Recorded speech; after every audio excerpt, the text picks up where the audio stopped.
Hi hello, నేను మీ రాపుల్ Bhaskar, advocate, Hyderabad.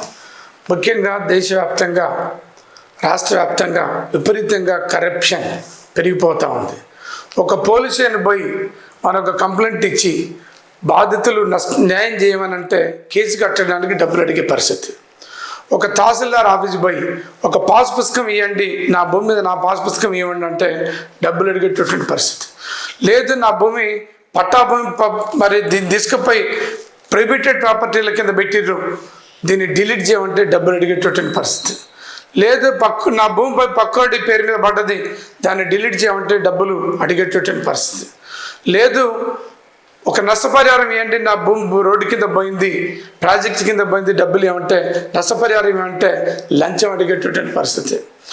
ఒక బాధితురాళ్ళు న్యాయం చేయమని పోలీసుని పోయినా, ఆర్డీ ఆఫీస్ పోయినా, కలెక్టర్ ఆఫీసులో పోయినా, లేదు ఎంఆర్ ఆఫీసులు, ఇంకా రకరకాల ఆఫీసులలో పోయి ప్రజలు తమ అవసరాల కోసం దరఖాస్తులు పెడతా ఉంటే న్యాయం చేయాల్సినటువంటి అధికారులు న్యాయం చేయడానికి డబ్బులు అడిగేటటువంటి పరిస్థితి.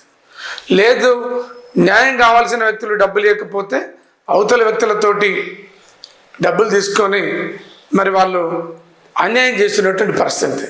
ఏం చేయాలనేటటువంటి ప్రజలు, బాధితులు, రకరకాల వ్యక్తులు పోలీసుల చుట్టూ, ఆర్డీ ఆఫీసుల చుట్టూ, తహసీల్దార్ల ఆఫీసుల చుట్టూ చెప్పులు అరిగేలా తిరుగుతున్నటువంటి పరిస్థితి ఉంది. కానీ న్యాయం జరుగుతలేదు. అట్లాంటి వ్యక్తులకు ఆసరగా నిలబడేటటువంటి the prevention of corruption act అనేటటువంటి లంచగొండి అధికారులు వాళ్ళ యొక్క ఆటలు కట్టించడం కోసం, ప్రజలకు న్యాయం చేయడం కోసం, బాధితులకు అండగా నిలబడడం కోసం చట్టం యాంటీ కరప్షన్ యాక్ట్ అనేటటువంటిది, ప్రివెన్షన్ ఆఫ్ కరప్షన్ యాక్ట్ అనేటువంటిది ఒక యాక్ట్ తీసుకురావడం జరిగింది. ముఖ్యంగా మిత్రులారా, మీరు అక్కడ గుర్తుంచుకోండి, సెక్షన్ 7 ఆఫ్ పీసీ యాక్ట్ ఏం చెప్తా ఉందంటే ప్రభుత్వ అధికారులు బాధ్యతగా తమ యొక్క విధుల్ని నిర్వర్తించమని చెప్తా ఉంది. ప్రజలు అవసరాల కోసం బాధితులు, ప్రజలు సంబంధిత కార్యాలయాలకు వచ్చినప్పుడు బాధ్యతగా ప్రభుత్వ అధికారులు తమ యొక్క విధులు నిర్వర్తించాల్సినటువంటి అవసరం ఉంది. ఏ ప్రభుత్వ అధికారి అయినా, స్టేట్ గవర్నమెంట్ కావచ్చు, సెంట్రల్ గవర్నమెంట్ కావచ్చు, ఒక ప్రభుత్వ అధికారి తన యొక్క విధులని నిర్లక్ష్యం చేస్తే, తను చేయాల్సినటువంటి పనులు చేయకపోతే అతను చట్టం section 7 of prevention of corruption act ప్రకారంగా నేరస్తుడు. ఏంటి నిర్లక్ష్యం? ఒక ఎస్ఐ ఉన్నాడు, SHO ఉన్నాడు, ఒక బాధితుడు ఎవడో ఒక వ్యక్తి ద్వారా కొడతాడు, దెబ్బలు తింటాడు, రక్తం అయింది, గాయాలైతే, మోసపోతాడు, ఇబ్బంది అవుతుంది. మరి తహసీల్దార్ దగ్గరికి లేదు ఒక పోలీస్ స్టేషన్కి వచ్చి దరఖాస్తు ఇచ్చి కంప్లైంట్ కట్టమంటే పద్ధతి ప్రకారంగా కేసు కట్టాలి, డీటెయిల్గా ఎంక్వైరీ చేయాలి. అది కాగ్నిజబుల్ కేసా, నాన్ కాగ్నిజబుల్ కేసా అనేటువంటి చూడాలి, కేసు కట్టాలి.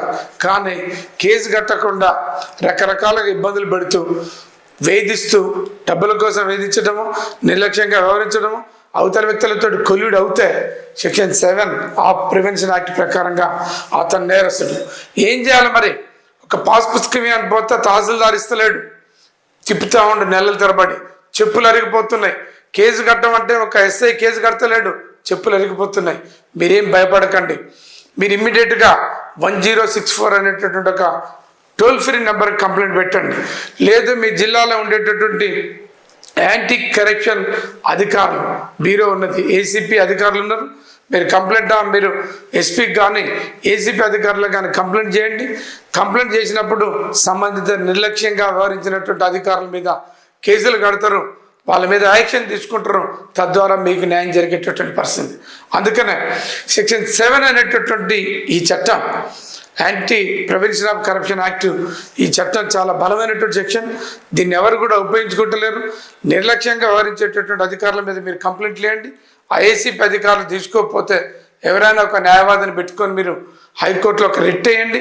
దాంతో మొత్తం ఒక్కొక్కరికి పడేటటువంటి పరిస్థితి ఉంది. మరి మనకు న్యాయం జరిగేటటువంటి పరిస్థితి. మీ అవగాహన కోసం మీ నోటీసులు పెడతాను. Thank you.